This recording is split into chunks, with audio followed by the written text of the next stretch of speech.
अमानत अमीन प्रशिक्षण केंद्र बैरिया गोलंबर मुजफ्फरपुर बिहार। हमने अपना यहाँ दोनों मोबाइल नंबर स्पष्ट रूप से लिखा। मेरे दोनों YouTube channel, channel 1 Shashi Bhushan Kumar, channel 2 अमीन course and all competitive exams में एक बार पुनः हम आपका क्रांतिकारी हार्दिक अभिनंदन करते हैं। आज का क्लास आपके लिए काफ़ी इंफॉर्मेटिव होने वाला है और बिहार में जो स्पेशल सर्वे चल रहा है उसी स्पेशल सर्वे से रिलेटेड लगातार प्रतिदिन हम आपकी सेवा में उपस्थित रहते हैं और आपकी समस्याओं को समझते हैं और उसके निदान के लिए ये वीडियो आपकी सेवा में प्रस्तुत करते हैं। तो चलिए देर न करते हुए आज का टॉपिक काफ़ी इम्पोर्टेंट टॉपिक है आपके लिए कि एकल खाता।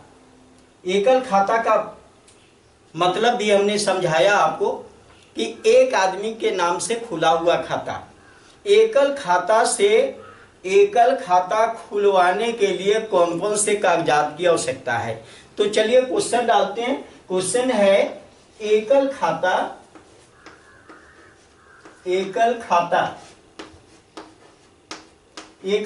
का मतलब होता है कब्जावारी खाता। कब्जावारी खाता। एकल खाता से एकल खाता खुलवाना।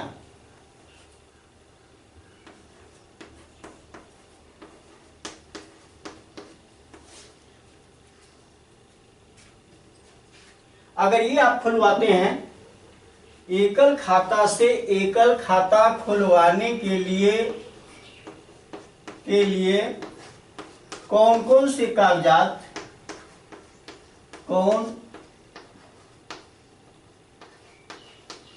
कौन से कागजात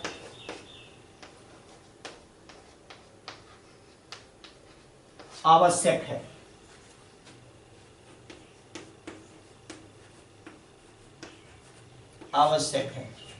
काफी इंपॉर्टेंट क्वेश्चन है।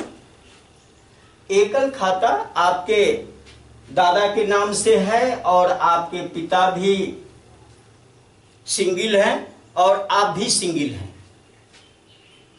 तो लगातार दादाजी का के नाम से खाता है तो अकेला एक व्यक्ति के नाम से खाता है, सिंगल खाता है।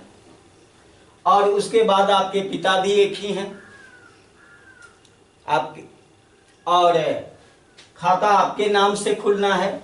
तो मैं यहाँ दोनों चीज दिखाना चाहूंगा। ये मान लीजिए कि एकल खाता से एकल खाता खुलवाने के लिए कौन कौन सा डॉक्यूमेंट चाहिए। हम इसको दो पार्ट में बांटते हैं। अगर डायरेक्ट जिसके नाम से खाता है, आपके दादाजी के नाम से खाता हो या आपके पिता के नाम से खाता हो, और प्रेजेंट में जिसके नाम से खाता है वही व्यक्ति पुनः इस स्पेशल सर्वे में अपने नाम से खाता खुलवाना चाहता है, तो इसको कहेंगे रैयत के लिए। वो हो गया रैयत के लिए। अब रैयत के लिए कौन कौन सा कागजात आवश्यक है वो यहां देंगे और यहां लिखेंगे रैयत के वंशज के लिए। रैयत के वंशज के लिए। अब यहां उनके लड़के या उनके पोते के लिए। तो चलिए रैयत के लिए कौन कौन सा डॉक्यूमेंट चाहिए। पहला डॉक्यूमेंट प्रपत्र 2 भरना है। प्रपत्र 2 भरना है, ये सब के लिए अनिवार्य है। और दूसरा, अब इनको रैयत जिनके नाम से खाता है उन्हीं के नाम से अगर खाता खुलना है तो प्रपत्र 2 तो सबको भरना है, तो ये तो स्पष्ट है। यहां पर प्रपत्र 3(1) नहीं भरना होगा। वंशावली वाला जो शपथ पत्र है वह नहीं भरना होगा, इससे आपको मुक्ति मिल गई। दूसरा इसका है खतियान। अगर आपके पास खतियान है तो उस खतियान का फोटोकॉपी, तो हम लिख देते हैं यहां खतियान का फोटोकॉपी। खतियान का फोटोकॉपी।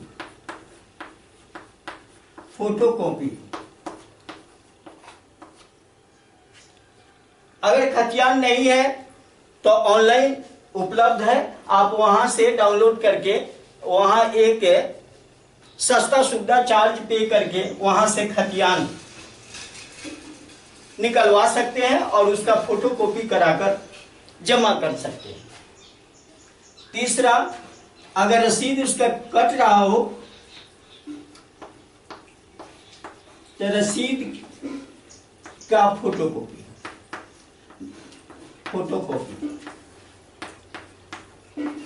अगर नहीं कट रहा हो तो कोई बात नहीं, खतियान डाल दिया, कोई दिक्कत नहीं।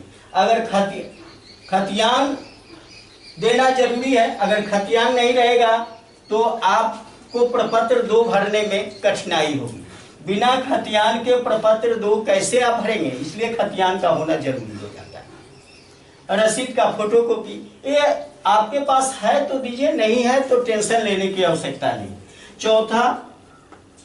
चौथा है आधार कार्ड। आधार कार्ड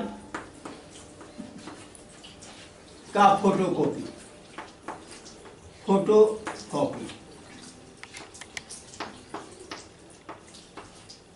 अब इस आधार कार्ड के फोटोकॉपी पर आपको क्या लिखना है, स्व हस्ताक्षर, अपना हस्ताक्षर करना है। हस्ताक्षर फोटोकॉपी पर हस्ताक्षर कर दें। मोबाइल नंबर भी लिख दें, मोबाइल नंबर ये डालना है आपको। मोबाइल नंबर इसलिए कि ताकि आपको ये सारी प्रक्रिया ऑनलाइन की जा रही है, जो भी आपके जमीन में खाता खेसरा जो परिवर्तन होगा उसका मैसेज आपको एसएमएस के जरिए मिलता रहेगा, इसलिए मोबाइल नंबर देना जरूरी है और आपका सिग्नेचर भी जरूरी है। तो चलिए ये जरूरी हो जाता है, बस ये 4 काफी हो गया, ज्यादा पेपर के उलझन में नहीं पड़ना है।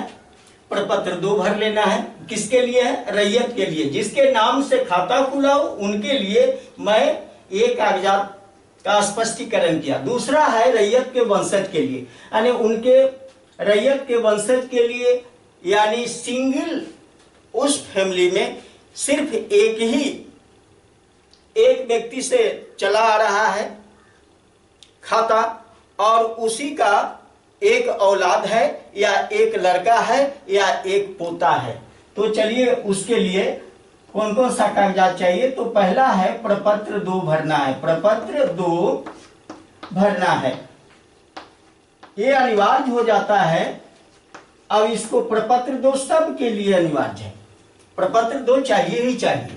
दूसरा, अब यहां प्रपत्र 3(1), प्रपत्र 3(1) जो वंशावली फॉर्म है इसको भरना है, प्रपत्र 3(1) भरना है। और ये वंशावली का शपथ पत्र है, इसको कंप्लीट आप भर लीजिए, ये भी जमा करना होगा। और तीसरा, खतियान का फोटोकॉपी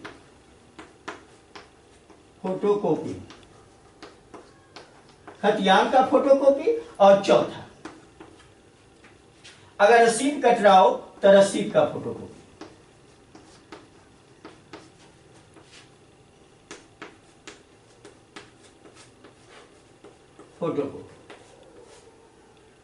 और नहीं है तो कोई बात नहीं है। और 5वां,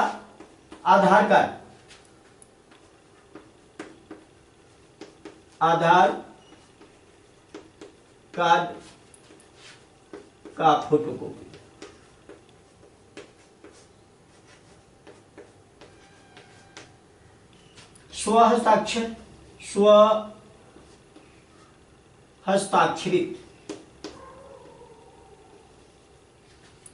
स्वहस्ताक्षरित मैंने अपना खुद का हस्ताक्षर किया हुआ, और उसके बाद में मोबाइल नंबर भी इस पर डाल दीजिए, मोबाइल नंबर, इसलिए कि आपको एसएमएस के जरिए आपको इंफॉर्मेशन मिलती रहे अपने जमीन के संबंध में।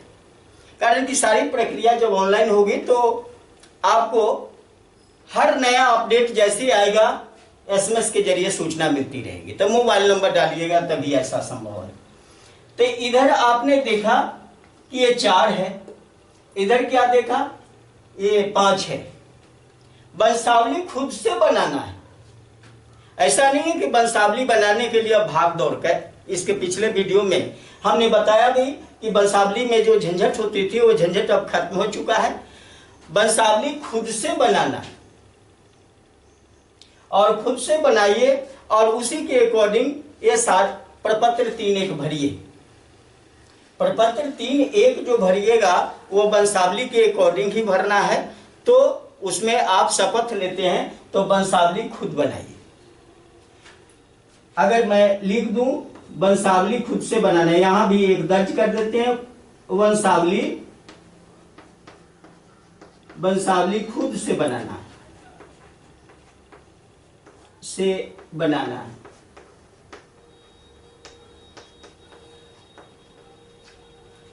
और वंशावली बनाते समय एक बात, जब खुद से आपको दिया गया है, अपना पावर आप खुद इस्तेमाल कर रहे हैं, तो कम से कम वंशावली बनाते समय इतनी बात जरूर ध्यान रखें कि सही वंशावली बनाएं, ताकि बाद में अगर जांच हो तो उसमें किसी प्रकार का फॉल्ट न पाया जाए। जरूर बनाइए। और ये सारी चीज अगर आपके पास हो जाती है तो क्या करें कि एक 10 रुपए का इन्वेलप मिलता है, उस इन्वेलप में इन कागजातों को सबका 2-2 कॉपी करा लेना है। ये जितना अभी बताए, इधर 4 है और इधर 5-6 है, इसका फोटो को, इसका क्या करें कि एक इन्वेलप ले लें, प्लास्टिक वाला आता है, स्टिच करके उसमें फाइलिंग करने एक प्रति, या एक प्रति अपने हाथ में रखें, या तो जहां शिविर लगी हुई है वहां ऑफलाइन जमा कर दें, जाकर ऑफलाइन जमा कर दें। और नहीं, अगर आपको ऑनलाइन करना है तो एक वेबसाइट है, वो भू परिमाप निदेशालय का एक वेबसाइट आपकी सेवा में प्रेजेंट है, तो उसको मैं लिख दूं कि कहां आपको अपलोड करना है। तो dlrs.bihar.gov.in, इस पर आप अपलोड कर सकते हैं। ये वेबसाइट है, इस पर सारे कागजात को अपलोड कर दें और वहां से भी रिसीविंग आपको मिल जाए। और नहीं, अगर आप ऑफलाइन जमा करना चाहते हैं तो आप ऑफलाइन जमा कर दें और एक प्रति जो आपके हाथ में है वो रिसीविंग के रूप में, जिस कर्मचारी से रिसीविंग करा रहे हैं या पदाधिकारी रिसीविंग उनका कागजातों कर रहे हैं, तो एक रिसीविंग जरूर ले लें, ताकि आपने जो दिया है वो आपके पास वो रिसीविंग कॉपी होगी। तो आप वहां से कुछ भी डिस्टर्ब होता है तो आपके लिए काफी होगा आगे बढ़ने के लिए। तो रिसीविंग लेना ना भूलें और इस तरह से आप खाता खुलवा सकते हैं। हमने टॉपिक बहुत सुंदर चुना, एकल खाता खुलवाने के लिए कौन कौन से कागजात आवश्यक हैं। तो रैयत के लिए माने खुद खाताधारी के लिए, और यहाँ रैयत के वंशज के लिए, यानी खाताधारी के खानदान में अगले पीढ़ी में यानी जो भी उनके लड़के हैं, पोते हैं, यानी प्रेजेंट में उनके लिए। तो ये दोनों पार्ट करके हमने बता दिया। अगर ये वीडियो आपको अच्छा लगा, ये वीडियो आपके लिए उपयोगी है, लाभप्रद है, ज्ञानवर्धक है और इस स्पेशल सर्वे में ये काम कर रहा हो, आपको आपका सहयोग कर रहा हो, तो इस वीडियो को लाइक करें, अपने मित्रों के साथ शेयर करें। अगर हमारे चैनल पर आप नए हो तो ये दोनों चैनल अमानत कोर्स, अमीन कोर्स या सर्वेयर कोर्स के लिए फेमस चैनल है।